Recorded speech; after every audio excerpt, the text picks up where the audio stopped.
Welcome to Bengal food diaries channel. সিজনে পাকা আম তো অনেক খাওয়া হলো, একটিবার পাকা আমের এরকম বড়া বানিয়ে টেস্ট করে দেখুন, আপনার খুব পছন্দের হবে। নিয়ে নিয়েছি 3টে পাকা আম, কেটে ছোট ছোট টুকরো করে মিক্সিতে দিয়ে পেস্ট বানিয়ে নেব।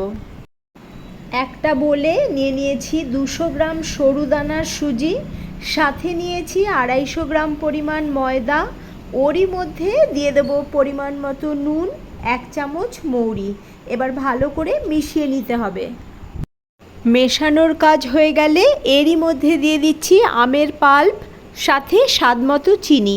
এবার হুইস্কারের সাহায্যে সুন্দর করে মিশিয়ে দিতে হবে। অল্প অল্প করে দুধ দিয়ে ব্যাটারটা বানিয়ে নিতে হবে। মেশানোর কাজ কমপ্লিট করে ঢাকা দিয়ে 30 মিনিট রেস্টে রাখতে হবে। 30 মিনিট হয়ে গেছে। এবার হাফ চামচ বেকিং সোডা দিয়ে ভালো করে মিশিয়ে ঠিক এরকম কনসিস্টেন্সি হতে হবে। কড়াইয়ে দিচ্ছি সয়াবিন অয়েল।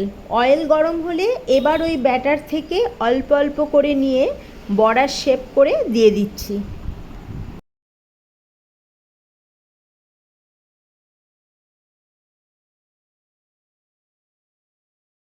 এক সাইড হয়ে গেছে, এখন উল্টে দেব।